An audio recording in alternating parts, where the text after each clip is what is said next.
sound. Amen. Magandang umaga. Tayo po'y magpupuri sa ating Panginoon. Ating palakpak ang ating mga kamay. Awitin natin pagising sa umaga, ako'y magsasaya.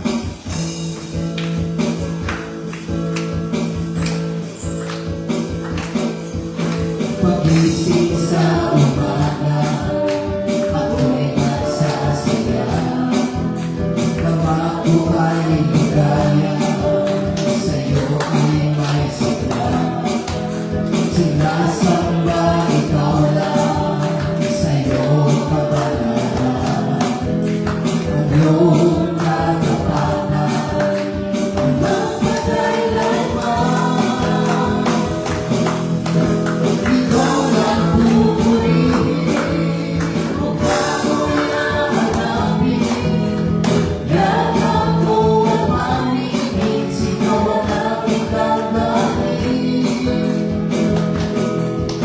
Pagising sa umaga, ako'y magsasaya. Kapag ko ay ligaya, sa'yo ay may sigla. Sinasamba ikaw lang, sa'yo kabanata. Ang iyong katapatan ay magpakailanman. Ikaw lang pupurihin, kung ako'y hahanapin. Yakap mo at pangingin, sigaw ng aking damdamin. Tuwa ang nadarama sa kasama ka. Siya'y umaapaw, bakit kapigilan? Panay katulad ko, sa'yo'y sumasamba.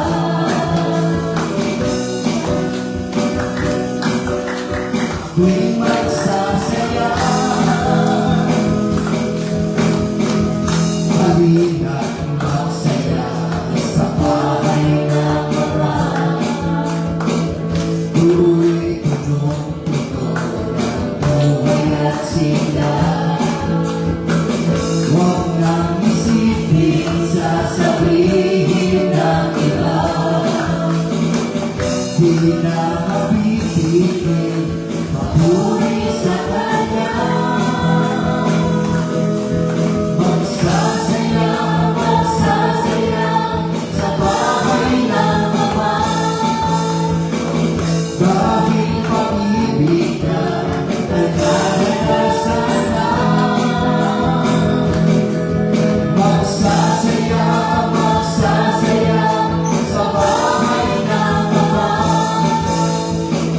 Dahil pangalan ko ay nasa langit na.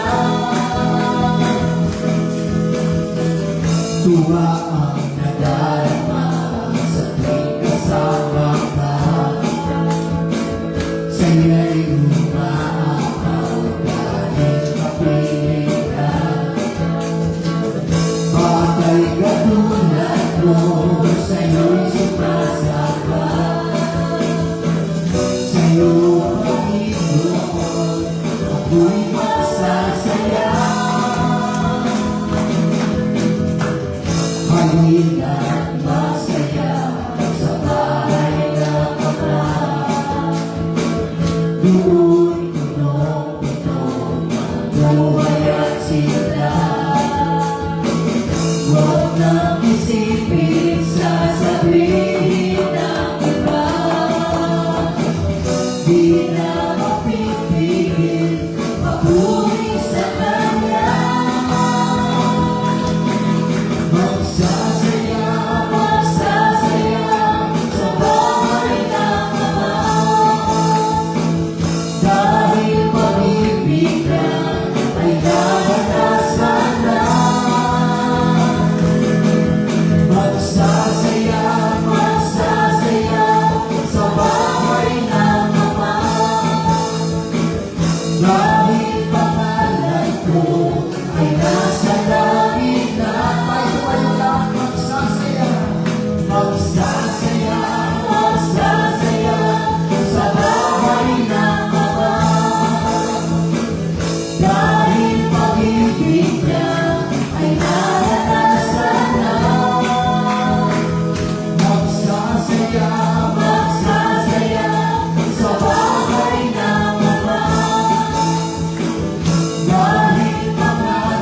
ko ay nasa langit na. Ako'y narito ngayon. Ako ay narito ngayon. Naghihintay. Nakasama sa presensya mo'y muling maranasan. Ako ay narito ngayon.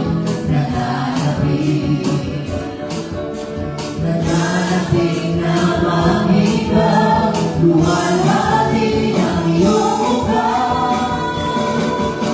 Sumasayaw ka na, sa lalang tumatawa. Nananapin na makita, muli mong pagbisita. Panginoong Jesus, malaya ka. Patuloy mo ang buhay ko, ito'y iyong iyong. Ako ay narito ngayon, naghihintay. Inasama sa presensya mo'y muling maranasan. Ako ay narito ngayon, nananapin. Nananapin na makita, luwalhati ang iyong mukha. Sumasayaw ka na, sa lalang tumatawa. Nananapin na makita, muli mong pagbisita. Panginoong Jesus, malaya ka. Patuloy mo ang buhay ko, ito'y iyong iyong. Sumasayaw ka na, sa lalang tumatawa. Nananapin na makita, muli mong pagbisita. Panginoong Jesus, malaya ka. Paguhin mo ang buhay ko, ito'y iyong iyong. Paguhin mo ang buhay ko, ito'y iyong iyong.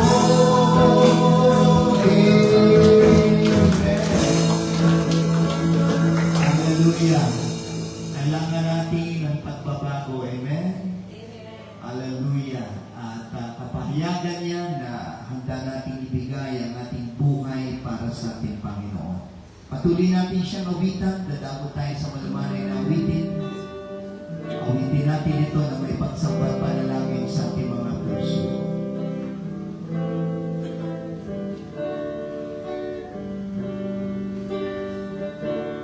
Aking Diyos, iyong dinggin ang handog ko.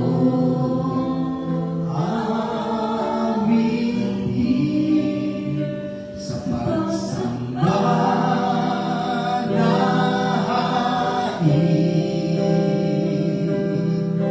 Hayag ang tunay na damdamin. Dumawin mo mula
Sambahin ka sa Espiritu at katotohanan. Hallelujah. Salamat, salamat. Hallelujah.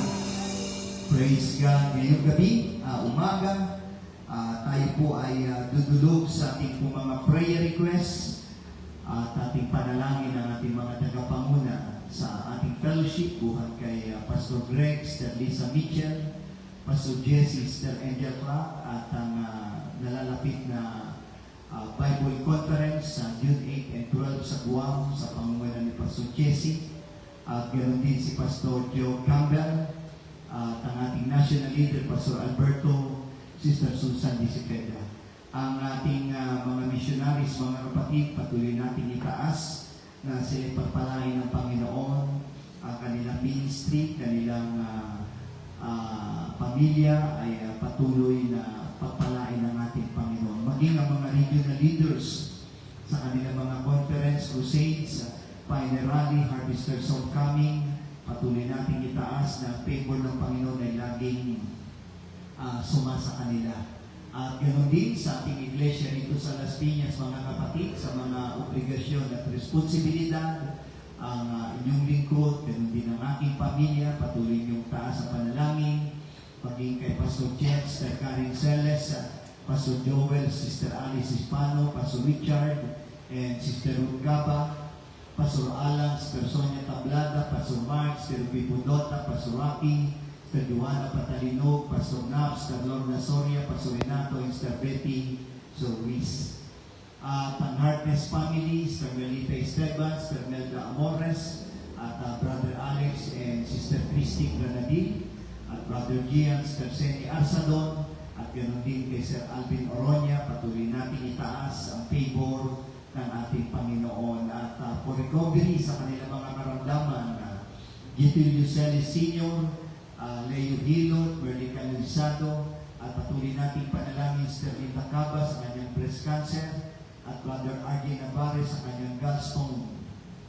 At sa mga kapatiran abroad, kay Ella Malinaw, Chini Malinaw, J. Marie Rapsing, Maribel Garcia, Roxanne Esteban, at ganoon din sa mga nag-a-apply sa trabaho sa abroad, at ganoon din mga kapatid na mag-take ng board exam. Patuloy natin ipanalangin ang pabor ng ating Panginoon. Ngayong umaga, naparito kayo, may mga personal request kayo, pwede ba makita ang inyong kamay?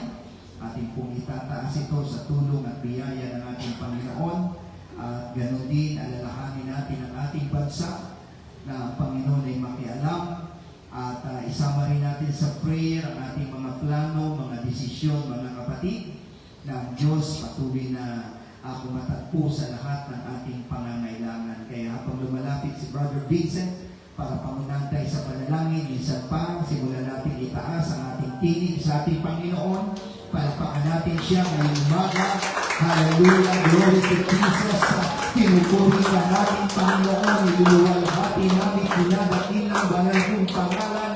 Salamat ngayon palang inanabi ng katugunan sa pangalan ni Jesus. Hallelujah, o aming Diyos na banal, our God, our King, salamat Panginoon sa panibagong umaga. Tinipon mo kami, Lord God, sama-samang sambahin ang iyong banal na pangalan, Panginoon. Lord, patuloy kami nagpapakumbaba before you, O God. Hayagan lahat sa iyo, Panginoon. Nakikita mo ang aming kakulangan, panghina at limitasyon, Panginoon. Kaya sa iyo lang kami umaasa, Panginoon. Umaasang ng patuloy na pagkilos ng banal na Espiritu, Panginoon, mula sa aming mga tagapanguna, Lord God, bawat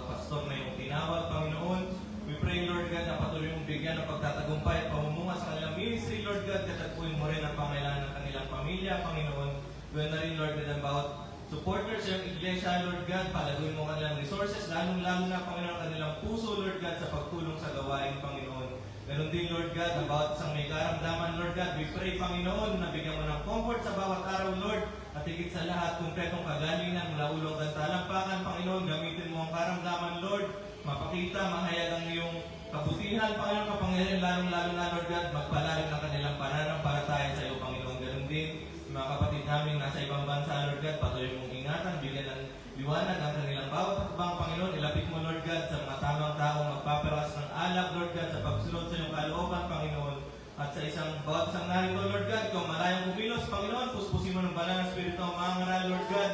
Ikaw ang direktang kumausap, Lord God, sa bawat isang narito, paging na rin ng mga nanonood online, Panginoon, na magtatapos ang gawain ito, Lord God, na tanggap kami ng panibagong kalakasan, Panginoon. Salamat sa lahat ng iyong kabutihan, pagkilos, Panginoon, sa ilang papuri sa pangalan ni Jesus. Amen. Amen. Tayo po'y magtanggapan sa isa't isa. We have a vision. We have a vision for this nation. We share a dream for this land. We know angels in celebration. Why bring this big revival to this land? Where every knee shall bow and worship you. Where every tongue confess that you are my Lord. Because the open heaven and the Lord are here to stay and prove your sovereignty across this nation. Amen.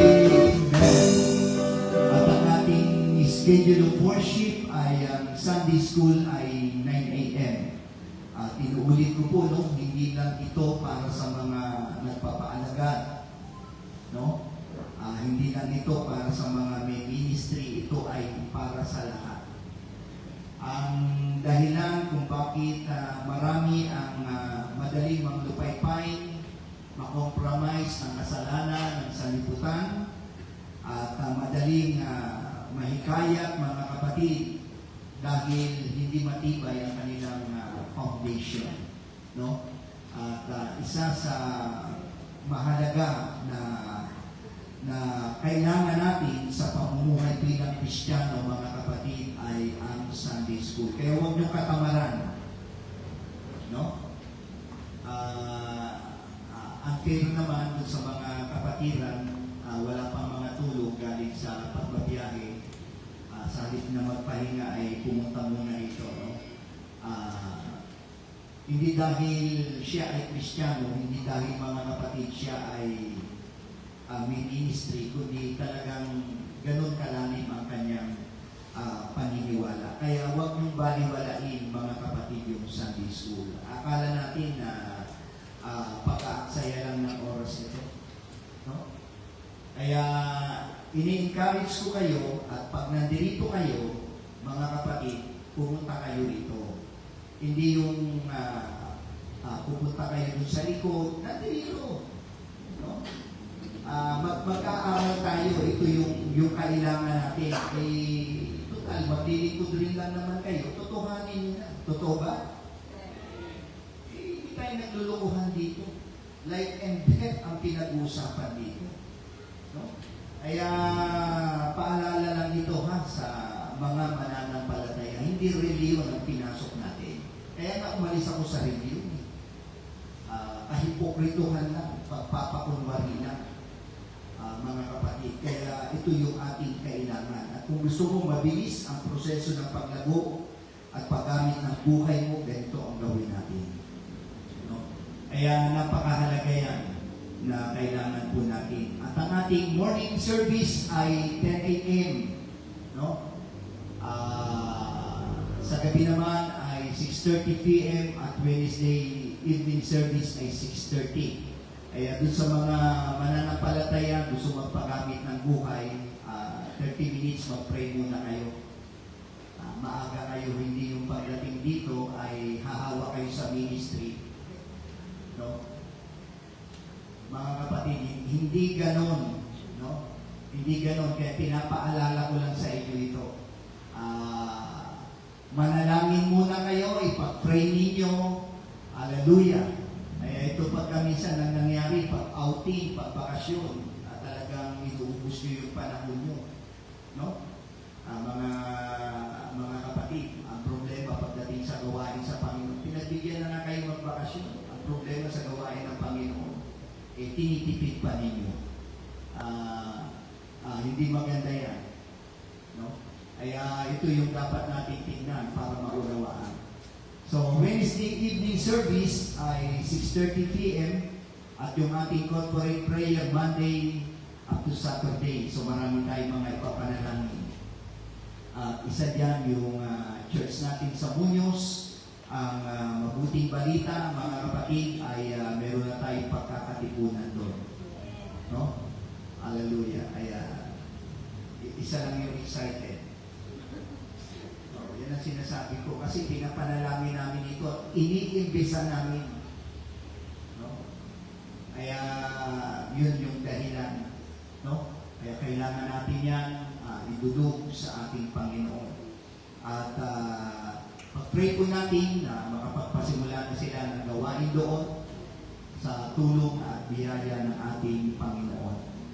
June 5, ang ating pastor's meeting. Sa gabi ay Men's Discipleship Class sa Mandaluyong. At June 6, ang ating Jubilee Night naman dito po sa Las Piñas kasama yung mga daughter churches. Okay, wala na po ko nakalimutan. At mabilis lang naman din ako mangarap. Ang tama to, 10:25. So magbibigay tayo at 10:26. Palagay ko, mag-uwian na tayo para yung paakyat na huli. Tayo naman ay pauwi na. Pili kong tayo ng handog at kaloob.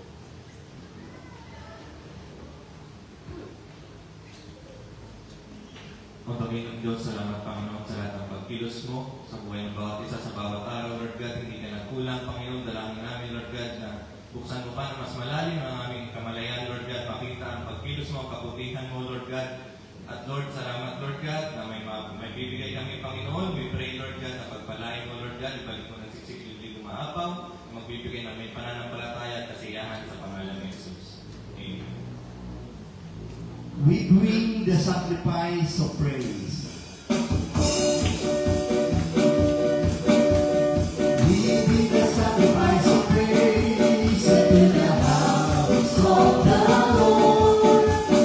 We bring the sacrifice of praise into the house of the Lord. As we offer unto you the sacrifices of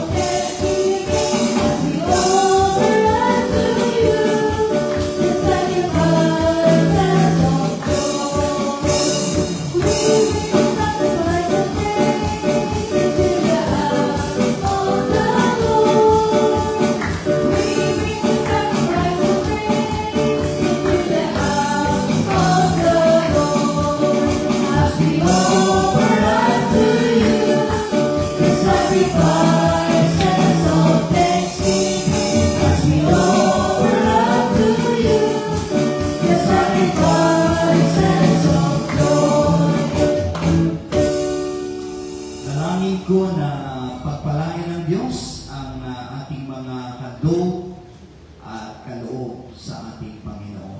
Ngayong umaga, nais ko pong hiramin ang inyong pakikinig at ang ating pag-aaralan ay nasa Philippians chapter 3 verse 18. Isang talata lang po ang ating pong babasahin. At ganito ang sinasabi: sapagkat marami ang mga nagsisilakad na siyang madalas na aking sinabi sa inyo, at ngayon sinasabi ko sa inyo na may pag-iyak na sila ang mga kaaway ng krus ni Kristo.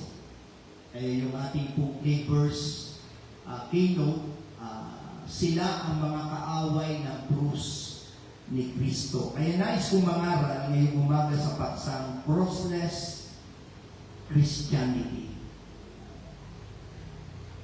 Ang ibig sabihin ng crossless Christianity ay paniniwalang sumusunod kay Kristo pero tumatangging pasanin ang krus ni Kristo.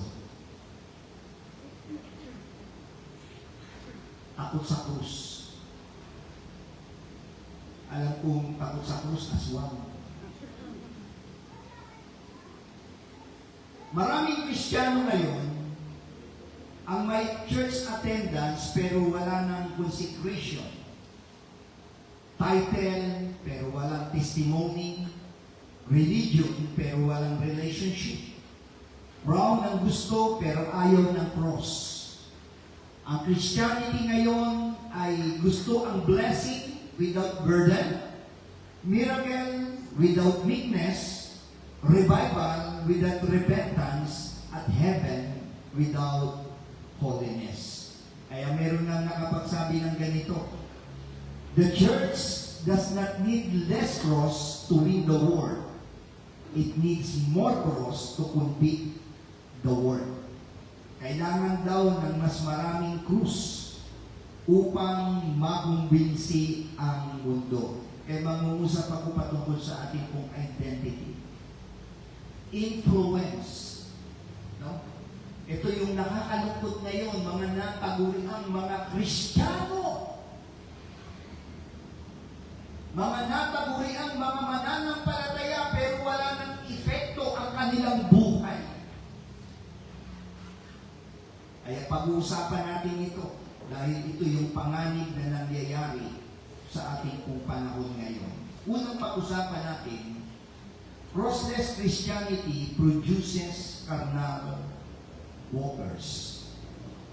Ang Kristyanismo na walang krus ay nagbubunga ng mga taong lumalakad na makamundo. Sabi nga doon sa ating tekstong binasa, for many walk. Hindi problema ang paglakad, ang problema ay saan papunta ang lakad mo. O may direction ka ba? Ito yung ibig sabihin nito. Maraming walkers pero hindi followers. Kasi gala sila. Gumagawa sila ng sarili nilang daan. Nasa church, pero hindi nasa cross. Nasa ministry, pero walang surrender na buhay. Mga kapatid, gusto kong pag-usapan natin ngayon, ang cross ay sumisimbolo una, denial of self. Tanggihan mo ang sarili mo. Pangalawa, death to flesh. Kamatayan ng ating laman. At ikatlo, total surrender. Ito ang simbolo po ng cross. Kaya kung hindi mo pa nagagawa ang tatlong bagay nito sa buhay mo, ang ibig sabihin, hindi mo pinapasan o binubuhat ang krus na itinalaga ng ating Panginoon. Kaya pinapakita ng tekstong ito, ang mga crossless Christianity, pinapakain nila yung kanilang laman. Yan yung nakakalungkot. Dadalo ng gawain, pero tumitikid ng kasalanan. Yan yung sinabi rito. Niloloko mo lang yung sarili mo. Kaya hindi mo makumbinsi yung kasambahay mo, hindi mo makumbinsi yung nasa paligid mo, hindi mo makumbinsi yung mga nakakakilalang mga mananampalataya sapagkat hindi nakikita ang pagbabago sa buhay mo.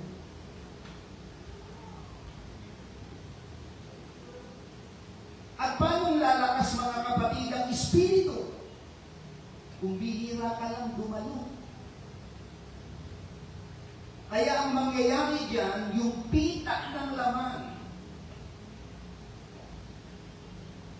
Mga kapatid, ay lumalakas. At ang nangyayari ngayon, wala ka ng conviction.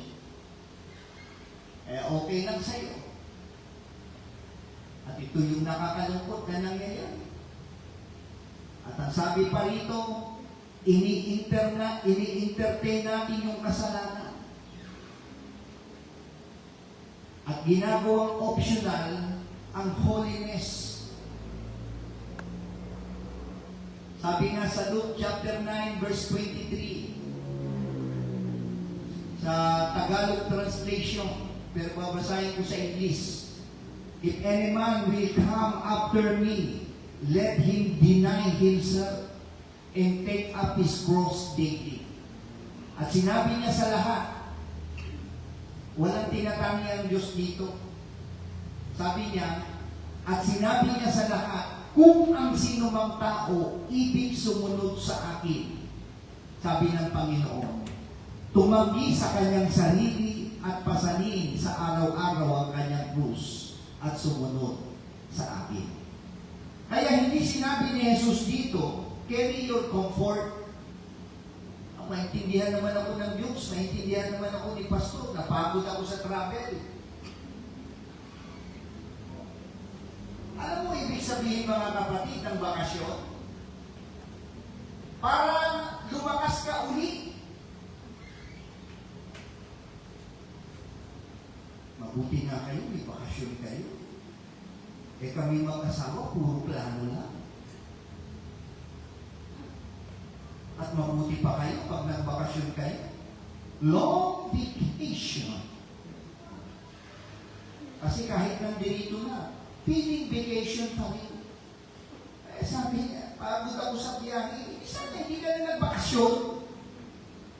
Pag ginampanan mo yung isang bagay mga kapatid, huwag mong isasakripisyo ang gawain ng Diyos, lalo't may ministry ka.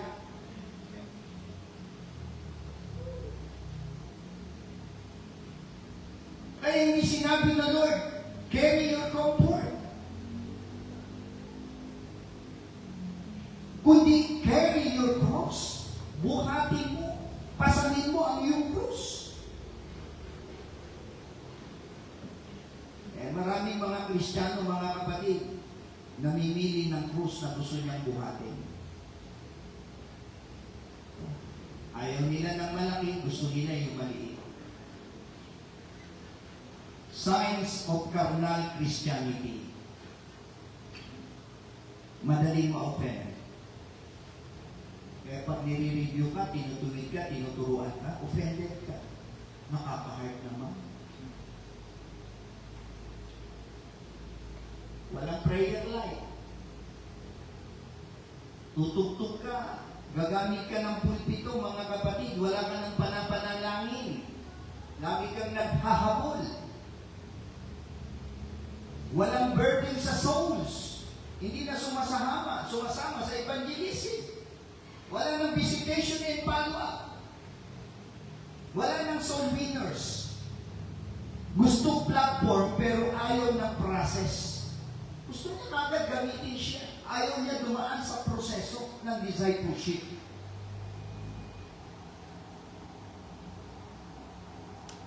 Okay, manibago ha? Kasi 1 linggo lang akong nawala dahil may revival. Sabihin mo, bakit si Pastor?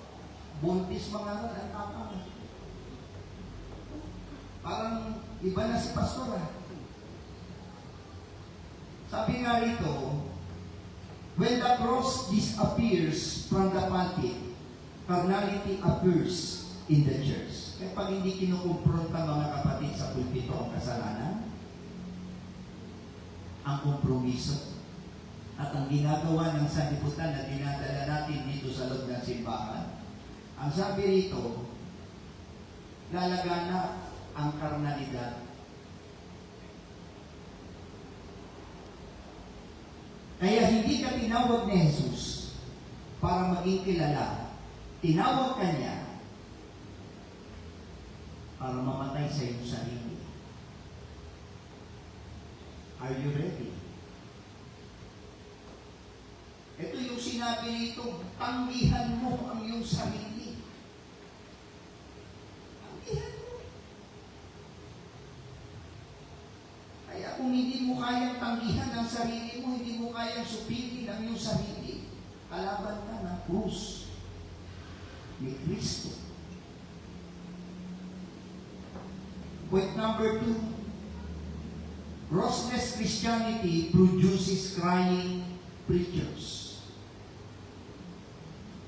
Ang Kristyanismo na wala krus ay nagdudulot ng pagluha sa isang mangangaral. Sabi rito sa ating tekstong binasa, of whom I have told you of them, and now tell you, even weeping. Si Pablo, sabi po ng banal na kasulatan, ay umiiyak. Radikal, boldly siyang mangaral, pero sa takbong ito siya ay naiiyak. Bakit? Dahil may mga taong malapit sa church pero malayo sa cross. Ang tunay na mangangaral, hindi lang galit sa kasalanan, nasasaktan din siya dahil sa kasalanan. Alam niyo ba yung aming panalangin?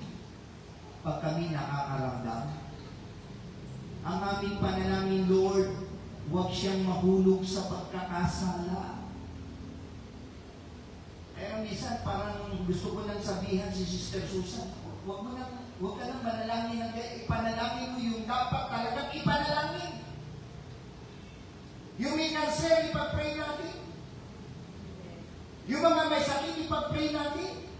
Pero kung siya ay mananampalataya na, disciple na siya, may ministry na siya, matagal na siya na naglilingkod sa Diyos, alam niya na ang mabuti at masama.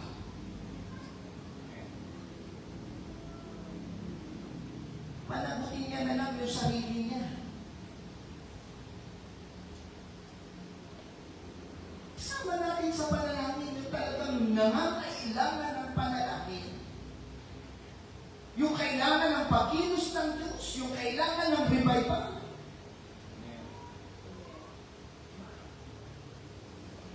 Kaya may mga preacher ngayon na magaling magsalita, pero wala ng luha. May microphone, pero wala ng burden. Ay sinabi ko rito na preacher kasi marami ang tumatayo rito sa unahan.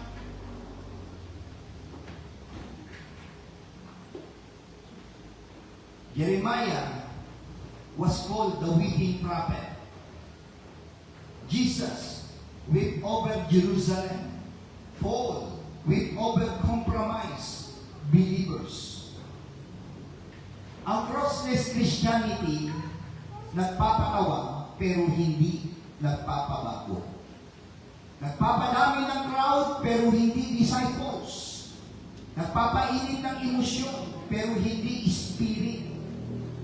Kaya may nakapagsabi nga ng ganito, revival is born when preaching carries tears before it carries thunder. Yung pangangaral, mga kapatid, na may kasamang pagluha. Hindi kailangan ng generation na ito ng mas entertaining na preacher. Kailangan nila ng preacher na mayroong apoy at luha. Nung ako po ay nangaral sa isang church natin sa bahagi sa Laguna, isa sa pinangaral ko doon, one audience, God. Ang point ko roon, mga kapatid, ang audience ko ay Diyos lang. Hindi ako man blessed na aantayin ko munang dumami ang tao para ganahan ako sa pangangaral o kaya ay labagin ko yung oras natin. No? Ay akong alas 9 ang simula, alas 9 magpapasimula. Kung 6:30 ang pasimula, 6:30 magpapasimula. Ilan man yung taong naroroon, magpapasimula ako. Kasi alam ko ang Diyos ay naroroon na. At hindi ko kailangan mag-antay ng audience. Mag-antay ng tao. O antayin kung sino pa yung mga performer dito ng hula.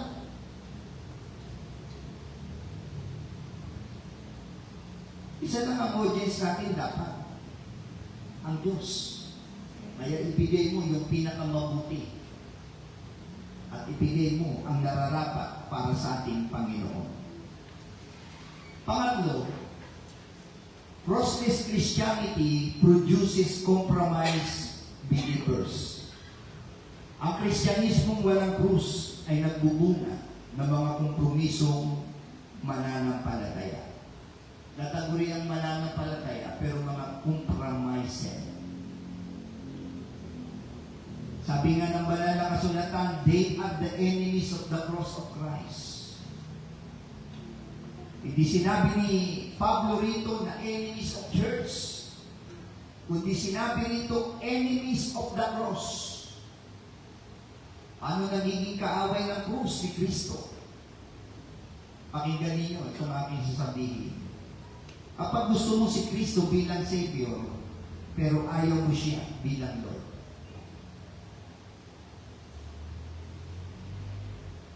Marami ang gusto na si Kristo ay tagapagligtas lang, pero ayaw niya na gawing Panginoon si Kristo sa kanyang buhay. Siya pa rin ang nasusunod. Siya pa rin, mga kapatid, ang nagpapasya sa kanyang buhay. The cross confronts una pride, inukumpronta ng krus ang pagmamataas. Second, lust, yung pita ng laman. Talagang hindi ka makakatagal, mga kapatid, kapag yung laman ang pinaiiral mo.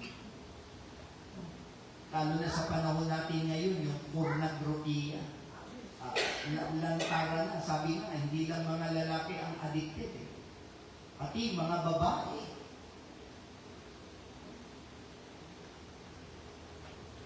Yung lust. Ano pa sinabi rito? Worldliness. Yung makamundo. Kung gagawin nila, gayahin natin. Kaya kung pinunta ninyo, bakasyon talaga ha. Hindi yung dahil nagbakasyon kayo dahil may piyesta sa inyo. Iba yung bakasyon at iba yung nakipimiesta ka. Paano mo nalaman, Pastor? Nag-live ka.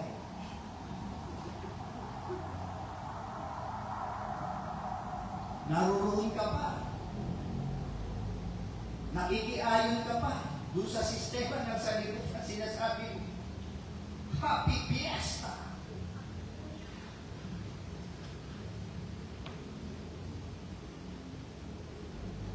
Ginagawa nila yung ginagawa ng sanlibutan.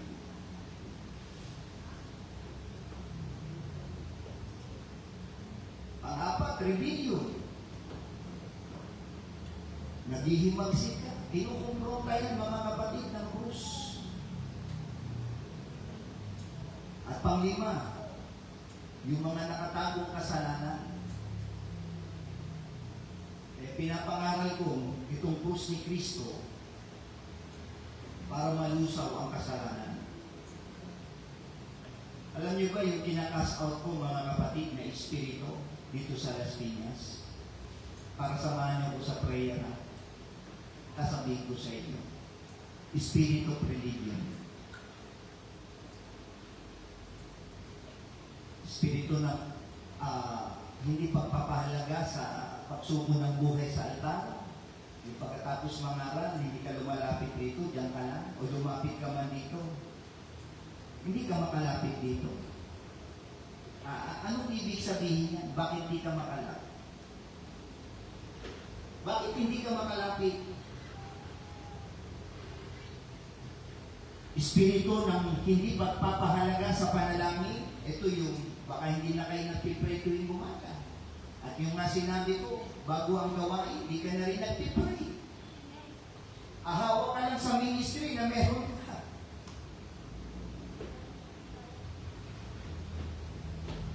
Hindi pagpapahalaga, mga kapatid, sa paghayo.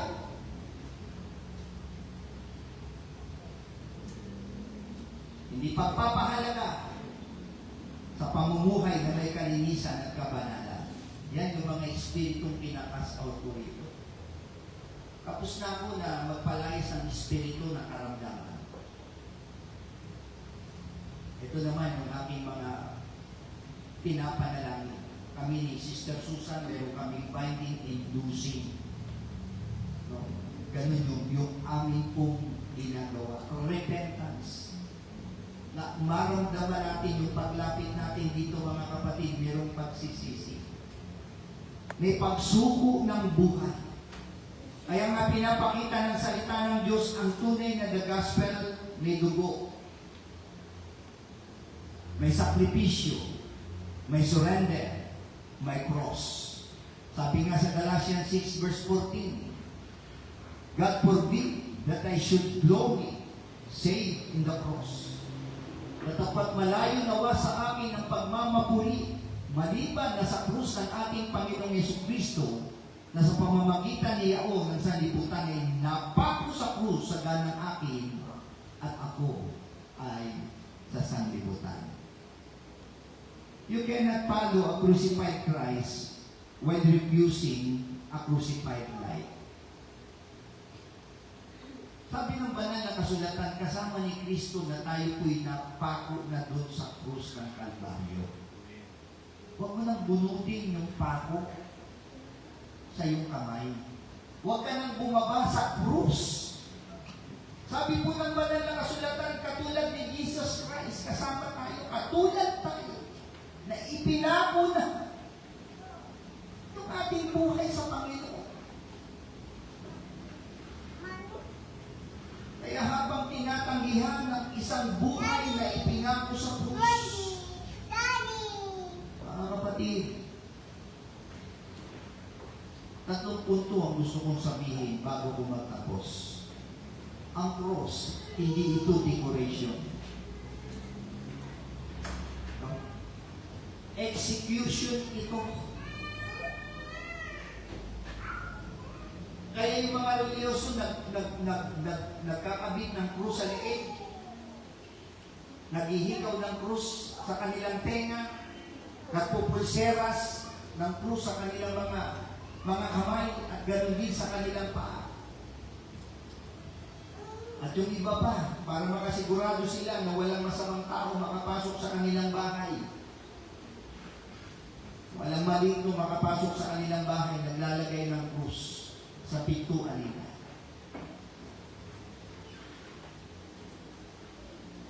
Hindi dekorasyon ang krus, execution ito. Hindi accessory ang krus. Ang tawag rito ay death sentence. Kasi noong unang panahon, kapag ikaw ay lumabag sa kanilang pamahalaan, ang hatol sa iyo kamatayan sa krus ng Kalbaryo.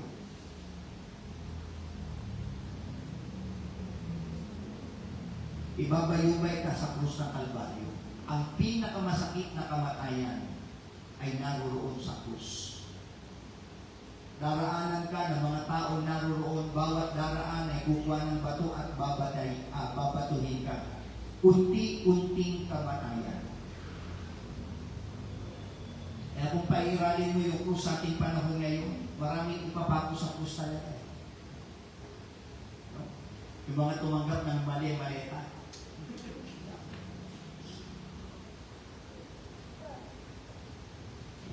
Ay makikita mo.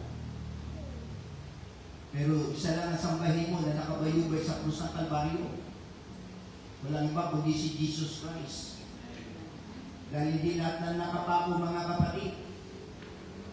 Doon sa krus ng Kalbaryo ay Savior or Lord. Yung iba doon, gambling Lord, waiting Lord, drug Lord. At bago ka gamitin ng Diyos, may mga bagay munang dapat mamatay sa iyo. Handa ka na ba? Bata pa ako, Pastor. Hindi pa ako nakapag-asawa, Pastor. papatayin sa iyo yung gawa ng laman.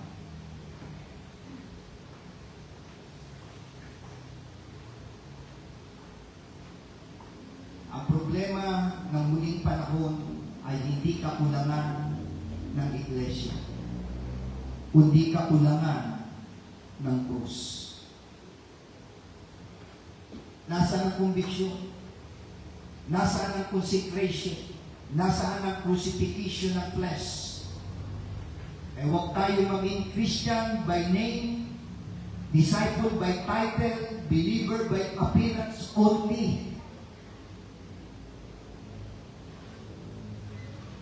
Ang challenge dito, dalhin natin muli ang cross sa pulpito, prayer room, sa ating buhay, at ganoon din sa iglesia dito. At ito yung ating pong gagawin, mga kapatid. Huwag tayong matuna sa panahon ni Apostol Pablo. Maraming nagsasabi, kilala nila ang Diyos. Maraming nagsasabi, sila ay taong simbahan. Pero pinakita ni Apostol Pablo na itong mga taong ito ay kalaban ng krus ni Kristo. Kasi tinatanggihan ang kabanalan. At yan ay nangyayari rin sa ating panahon ngayon. Napakarami, mga kapatid, nagsasabing Kristiyano. Meron nga akong pinangaralan na lamayan, Burial. Sabi niya, Pastor, ako ay born again din. Ganun ba? Sabi ko, anong pangalan ng simbahan mo? Pangalan ng church niya, hindi niya kilala. Sabi ko, anong pangalan ng pastor mo? Hindi ko rin kilala eh. Sipin mo yan. Kayo kaya, kung tanungin ko kaya, kilala niyo ako? Sige, kilala ko ako. Sino? Sino? Sino ako sige?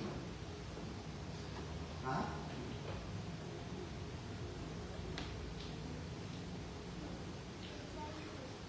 Sino? Lolo Santi. Kilala niyo ako.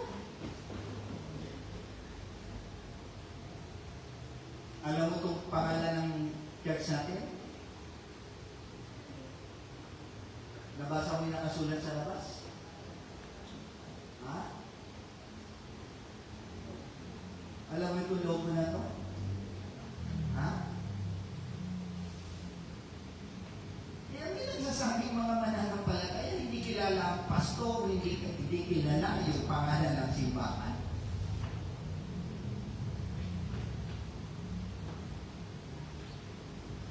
Huwag tayong gumaya sa kanila. No? Ito yung panganib na kinakaharap sa ating pong panahon ngayon. Kaya ngayon sandali, muli, lalapit tayo sa ating Panginoon. At pahintulutan natin ang Diyos malayang makakit sa ating buhay. At pagdating dito sa altar, sabihin mo, Lord, alisin mo ang Christianity na walang krus. Itong espiritong ito, alisin mo. Ipako mo muli ang laman ko.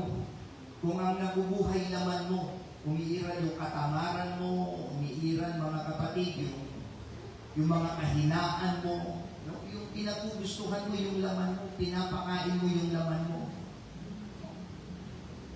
Sabihin mo, Lord, isunusuko ko muli ito. At turuan mo akong sumunod, hindi lang sa biyaya, kundi pati sa sakripisyo.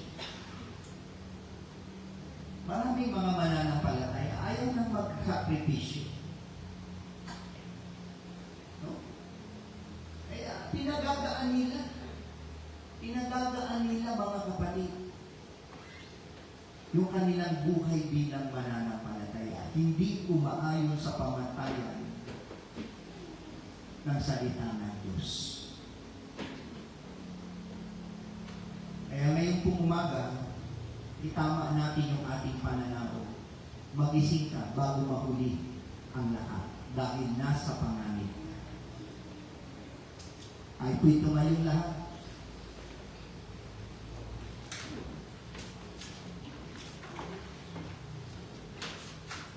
Nangaral